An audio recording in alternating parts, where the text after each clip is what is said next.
Hi friends, good morning. Welcome to Tatvik Kanaka vlogs. ఈరోజు video వచ్చేసి tiffin అండి. ఈరోజు టిఫిన్ని పిల్లలందరికీ హాలిడే వచ్చినారు, సాటర్డే కదా హాలిడే ఇచ్చారు.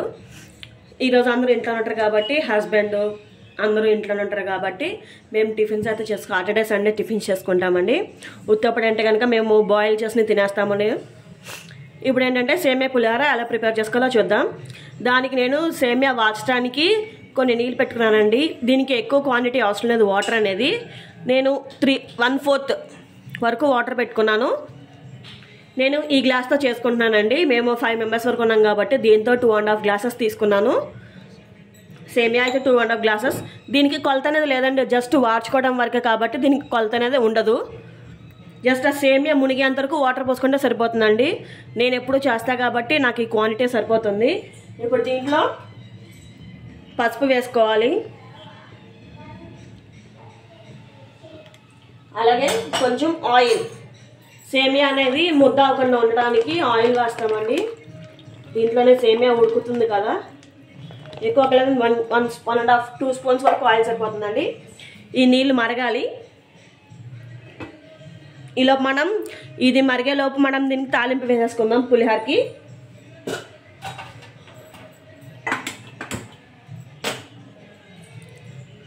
చూడండి, నేను మూకి పెట్టేసుకున్నాను తాలింపు వేసుకోవడానికి.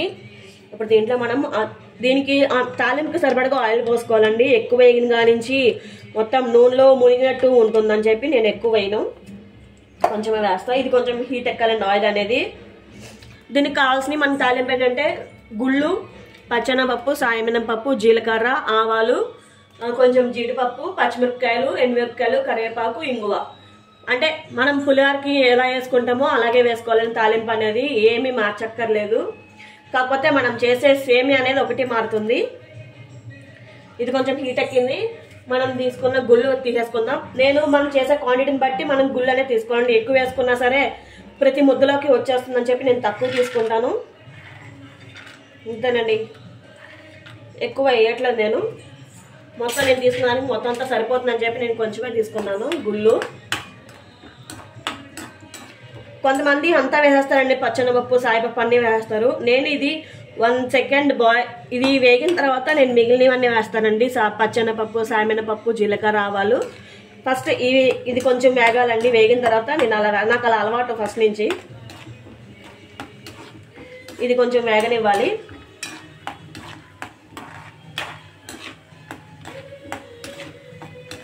ఇది కొంచెం వేగిన తర్వాత మిగిలినవన్నీ వేసుకుందాం. సేమ్ అదే ప్రాసెస్ తాలింపు ఎలా పెట్టేసుకుంటాం ప్రతి దాంట్లో పులిహోరలోకి అలా పెట్టేసుకోవడమేనండి దీనికి కూడా.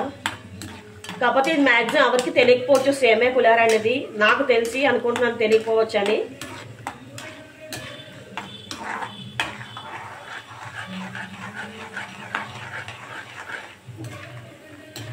ఇది కొంచెం వేగాలండి. ఇది వేగిన తర్వాత మనం మిగిలిన తాలింపు వేసుకుందాం. ఇది ఒక వంతు వేగిందండి. ఇప్పుడు మనం దీంట్లో పచ్చెనగపప్పు వేసుకుందాం.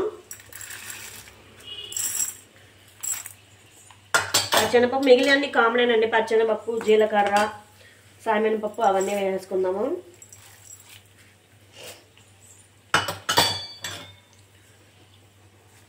జీలకర్ర, ఆవాలు వేసేస్తున్నాను.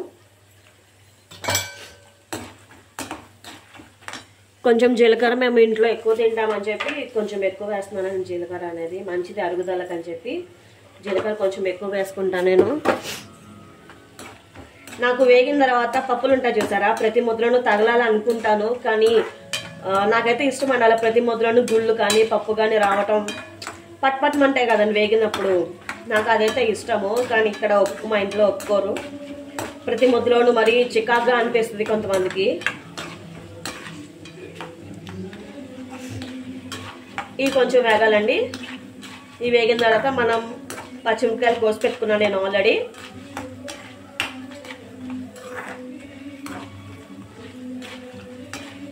కొంతమంది ఇన్స్టెంట్గా తాలింపు పెట్టేసుకుని ఉంచుకుంటారు. అది కనుక అది ఎక్కువ నేను ప్రిఫర్ చేయను. ఎందుకంటే అది వేగిన తర్వాత అందులో కొంచెం నూనె పోయాలండి. అంటే ఒక డబ్బాలో వేసి పెట్టేసుకుంటారు కాబట్టి నాకు అది కొంచెం అంతగా ఇష్టపడను. ఎందుకంటే అది నానిపోతుంది ఆ పప్పు అనేది. అందులో ఏదన్నా సరే తాలింపే కానీ కరివేపాకు కానీ పచ్చిమిరకాయలు అందులో కొంచెం నూనెలో నానుతుంది కాబట్టి సౌండ్ అంటే అంత టేస్ట్ బాగోదు. నేను ఎప్పటికప్పటికి తాలింపు వేసుకుంటాను. మీరు ఎవరైనా కనుక అలా తాలింపు కనుక ఇన్స్టెంట్గా ఎప్పటికప్పటికి వేసుకుంటారు అంటే ఇలా వేసుకుంటేనే బాగుంటుందండి. టేస్ట్ అనేది ఎప్పటికప్పుడు వేసుకుంటేనే బాగుంటుంది.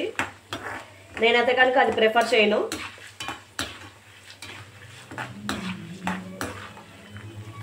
ఇది కొంచెం వేగాలండి.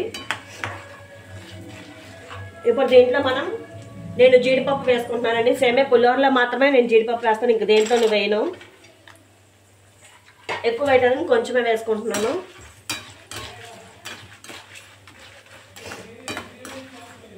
ఇవి కూడా తగులుతూ ఉంటే బాగుంటాయని చెప్పి వేస్తానండి నేను జీడిపప్పు అనేది. చాలామంది ప్రిఫర్ చేస్తారు కొంతమంది జీడిపప్పు ఎక్కువ వేసుకోవడం. నాకు సేమే పులిహోర తప్ప ఇంకా ఏ పులిహోరలోనూ వేయనండి. నాకు అది ఎందుకునో సేమే దాంట్లోనే వేయాలంటే ఇష్టం. అందుకని దీని పక్క దాంట్లో మాత్రం వేస్తాను.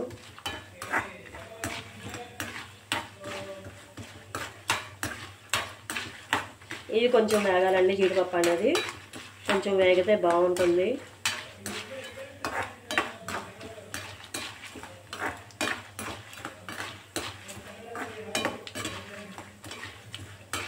ఇప్పుడు మనం కట్ చేసి పెట్టుకున్న పచ్చిమిరకాయలు వేసుకుందాం. మనం క్వాంటిటీని బట్టి పచ్చిమిరకాయలు వేసుకోవాలండి. అంటే కారాన్ని బట్టి కూడా వేసుకుంటారు. నేను 2.5 గ్లాసెస్ కాబట్టి ఒక 6 to 7 పచ్చిమిరకాయలు తీసుకున్నాను. అంటే మనకి ఇక్కడ కొంచెం కారంగా ఉంటాయి పచ్చిమిరపకాయలు అని చెప్పి నేను ఒక 7-8 పచ్చిమిరకాయలు తీసుకున్నాను. నేను కారాన్ని బట్టి తీసుకోండి. ఇవి కూడా కొంచెం పచ్చిమిరకాయ అనేది వేగితే కారం అనేది దిగుతుందని చెప్పి నేను చీలికలుగా కట్ చేసుకుంటాను. కొంతమంది రౌండ్ కట్ చేసుకుంటారు. రౌండ్గా అయితే కనుక కారం అనేది దిగిపోదండి. ఇదైతే కనుక కొంచెం దిగుతుంది. ఇప్పుడు దీంట్లో మనం ఒక 2 లేక 3 ఎండుమిరపకాయలు వేసుకోవాలి. నేనైతే 2 వేస్తున్నానండి. ఎందుకంటే పచ్చిమిరపకాయలు ఆల్రెడీ కారంగా ఉంటాయి కాబట్టి నేను ఎండుమిరపకాయలు 2 కన్నా ఎక్కువ వేయను. 2 లేక 3 వేస్తాను అంతే. అంతే 3 ఎండుమిరపకాయలు వేసానండి. ఇది కూడా కొంచెం వేగాలి. ఇప్పుడు ఇందులో మనం కరివేపాకు వేసుకున్నాము. నేనైతే ఈ కరివేపాకుని ఇలా పూర్తిగా ఆకులాగా వేయకుండా ఇలాగా చిన్న ముక్కలుగా చేసి వేస్తానండి. ఎందుకంటే కొంచెం అనేది పిల్లలకు కూడా కొంచెం తగులుతుంది కాబట్టి పిల్లలైతే కొంచెం తింటారు. ఆకుగా అయితే కనుక పెద్దగా ఉంది కాబట్టి కొంతమంది మా పిల్లలైతే తింటారని చెప్పి నేను ఇలా చీలికలుగా ఇలా చిన్న ముక్కలుగా కట్ చేసి వేసుకుంటాను. కొంతమంది అయితే కరివేపాకును కూడా తినేస్తారు. మా పిల్లలు తినరని చెప్పి ఇలాగైతే కొంచెం చిన్నగా అయిపోతుంది కదా, వేగేసరికి చిన్నగా అయిపోతుందని చెప్పి నేను ఇలాగా చేసుకుంటాను. మీలో కనుక ఎవరైనా ఇలా కరివేపాకు చిలికి వేసుకుంటే కనుక కామెంట్ చేయండి. కరివేపాకు సరిపోలేదని చెప్పి నేను ఇంకా వేసుకుంటాను. చిన్న కదండి, కొంచెం త్వరగా ఇది అయిపోతాయి. నేను ఆల్రెడీ కడిగి పెట్టుకున్న కరివేపాకే నాది, అందుకనే నేను ఇంకా వాష్ చేయలేదు.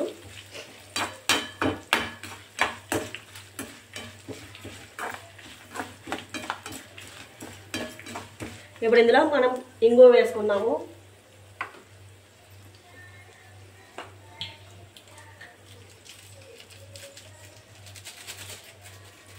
ఇంగువ వేస్తే ఫ్లేవర్ అనేది ఏ టేస్ట్ తాలింపుకి అనేది దేనికైనా బాగుంటుందండి. నేనైతే కంపల్సరీగా ఇంగువ వాడతాను. ఎక్కువ అవసరం లేదు, కొంచెం మన టేస్ట్ తగ్గట్టు ఇంగువ, తాలింపు తగ్గట్టు ఇంగువ వేసుకోవాలి.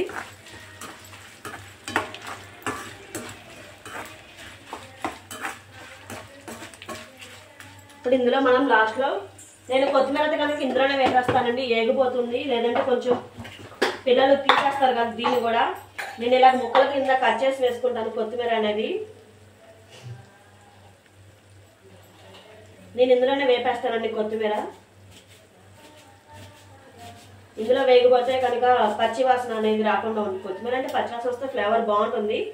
కాకపోతే మా వాళ్ళు కొంచెం ఏరు పెడతారు పక్కకి అని చెప్పి నేను ఇందులోనే మ్యాక్సిమం వేసేస్తాను, వేయించేస్తాను.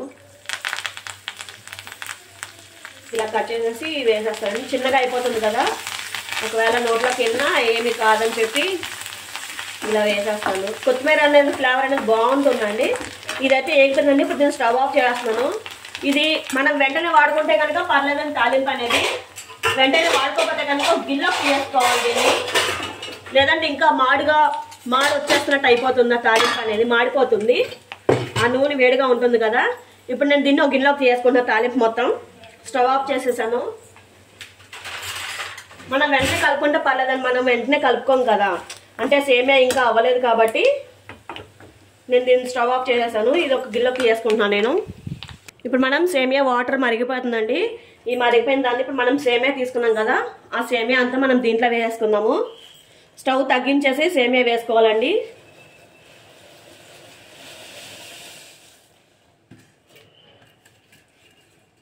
నేనైతే మొత్తం తీసుకున్న సేమియా అంతా ఇందులో వేసేసాను. ఇది ఒక సెకండ్ ఉడకాలండి. ఉడికితేనే నేను మీకు చూపిస్తాను. అంటే ఒక ఉడుకు రానిచ్చేంత వరకేనండి. ఎక్కువ చిమిడిపోతుంది ఎక్కువ వేస్తే కనుక, అందుకని చెప్పి ఎక్కువ వేయకూడదు. మీకు చూపిస్తాను ఎంతవరకు రావాలనేది చూపిస్తాను.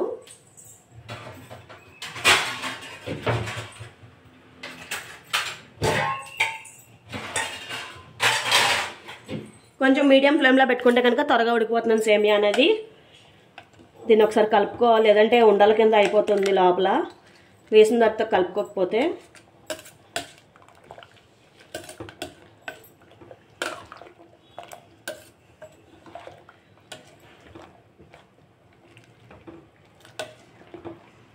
ఇది మా అమ్మ వాళ్ళ రెసిపీ అండి. మా అత్తగారు వాళ్ళు తక్కువ చేస్తారు.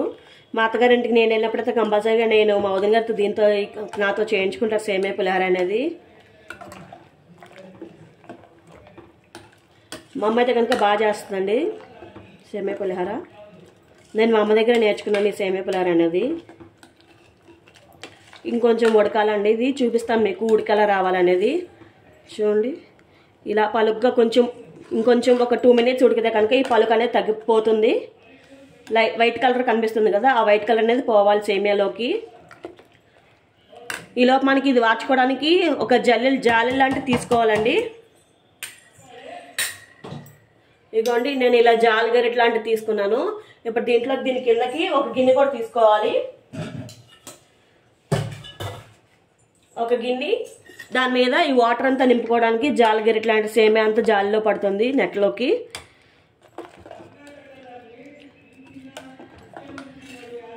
ఇప్పుడు చూద్దాం సేమియా ఉడికిందా లేదా అనేది. ఈ పలుకు వస్తే చాలని చూడండి, మీకు చూపిస్తున్నా కదా, ఈ విధంగా వస్తే సరిపోతుంది. ఇప్పుడు దీన్ని మీకు స్టవ్ ఆఫ్ చేస్తున్నాను. ఇప్పుడు దీన్ని మనం వాష్ చేసుకుందాము.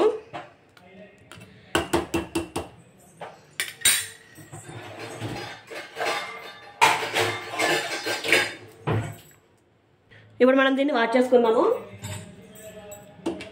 ఇంకా ఉంటే కనుక ఇందులో ఇది అయిపోతుంది. నేను అలా వాష్ చేశాను. వాచిన వెంటనే కొంచెం మనం చన్నీళ్ళు పోసుకోవాలండి, లేదా కనుక ముద్దగా అయిపోతుంది. ఎక్కువ ఒక టీ గ్లాస్ వాటర్ పోసుకుంటే సరిపోతుంది. ఈ చన్నీళ్ళు అనేది మొత్తం అంతా మనం పట్టిన సేమియాకి అంతా కలవాలండి. మొత్తం కొంచెం ఇలా జల్లితే ముద్దగా అవ్వకుండా ఉంటుంది సేమియా అనేది. చూడండి ఇలా అంటూ ఉండాలి. పైన పోసేలోపు కింద అంతా ముద్దగా అయిపోతుంది, అందుకని సమానంగా పోసుకోవాలి. చూడండి ముద్ద అయిపోతుంది అప్పుడే. కొంచెం వాటర్ పోసుకుందాము.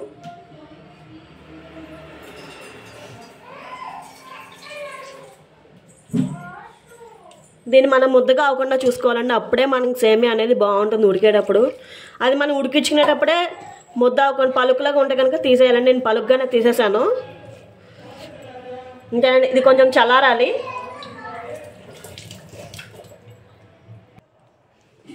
ఇప్పుడు ఈ సేమియా అంతా ఒక గిన్నెలోకి వేసుకున్నానండి.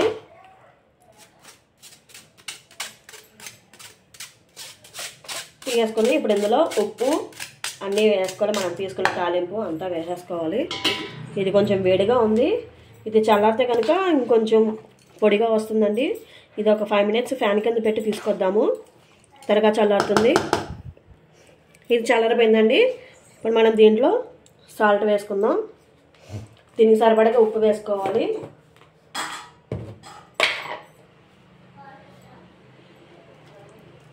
నేను ఎక్కువ వేయట్లేదు, కొంచెమే వేసుకుంటున్నాను, సరిపోతే మళ్ళీ వేసుకుంటాను.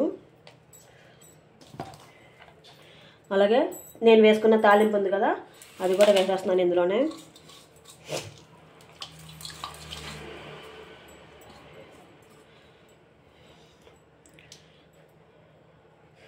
తాలింపు వేసేసాను. ఇది మనం చేత్తోనే కలుపుకోవాలండి, ఎందుకంటే ఏమన్నా ఇలా ఫ్రీగా ఉంటుంది కలుపుకోవడానికి. గెరిటితో అయితే, గెరిటితో కన్నా చేత్తోనైతే ఏమన్నా అక్కడక్కడ ఏమన్నా ఉండ కింద ఉంటే కనుక చేత్తో విడిగా ఇలా పొడి పొడిగా అనుకోవచ్చు. ఇది మనం కలుపుకున్నాక మనం నిమ్మకాయ రసం పిండుకుందామండి. నేను ఆల్రెడీ నిమ్మకాయ రసం పిండి పెట్టాను. ఇదిగోండి, ఈ గ్లాస్తో కొంచెం 1/4 వచ్చింది, 1/4 వచ్చింది. దీనికి సరిపోతుంది నిమ్మకాయ రసం అనేది. ఇది ఒకసారి బాగా కలుపుకున్నాక మనం నిమ్మకాయ రసం అనేది పిండుకుందాం ఇందులో.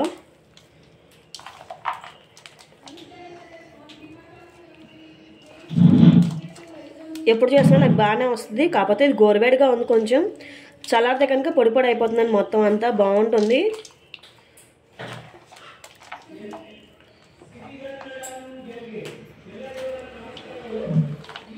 ఇది చల్లారిపోతే కనుక పొడి పొడి అయిపోతుందని మొత్తం. ఇప్పుడు ఎంత ముద్దగా ఉన్నా సరే చల్లారిపోయిన తర్వాత కొంచెం పొడి పొడి వచ్చేస్తుంది. చూడండి, ముద్ద కనిపిస్తుంది కదా మీకు, వేడిగా ఉంది, కొంచెం గోరువేడిగా ఉంది. ఇది చల్లారిపోయిన తర్వాత ఫ్రీగా వస్తుంది.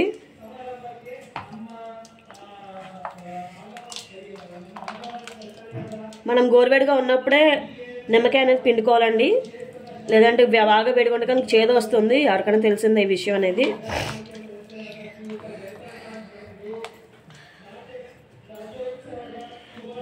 ఒకసారి మళ్ళీ పైనుంచి కింద వరకు కలుపుకొని చూడండి, ఇలా ముద్దగా అయిపోతుంది ఒక్కొక్కసారి.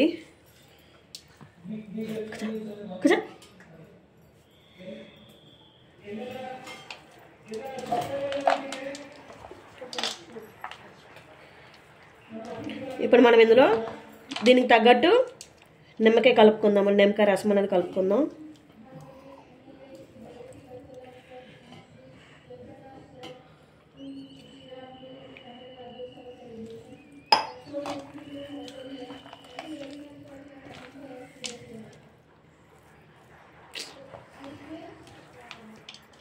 ఇలా కలుపుకోవాలండి నిమ్మకాయ రసం వేసుకున్నాక.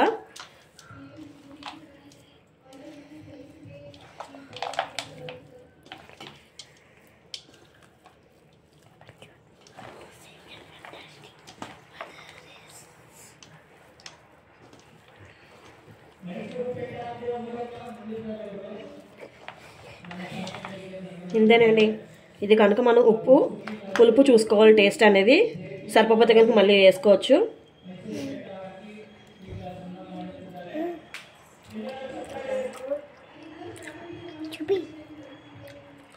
బాగా ఫేసు కొంచెం ఇందులో లైట్గా ఉప్పు పట్టుద్దండి, ఉప్పు వేస్తున్నాను.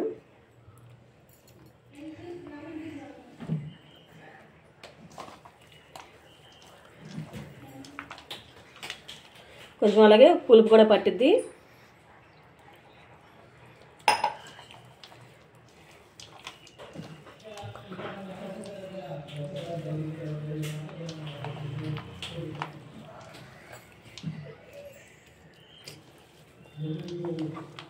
ఇంతేనండి, సేమియా పులావ్ అయితే రెడీ అయిపోయింది.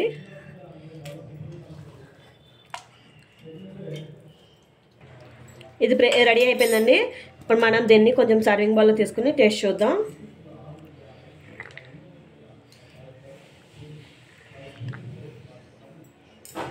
మనం దీన్ని టేస్ట్ చూద్దామండి.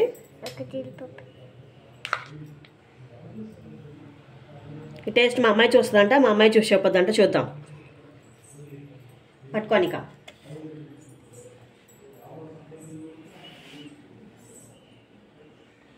టేస్ట్ చేయి.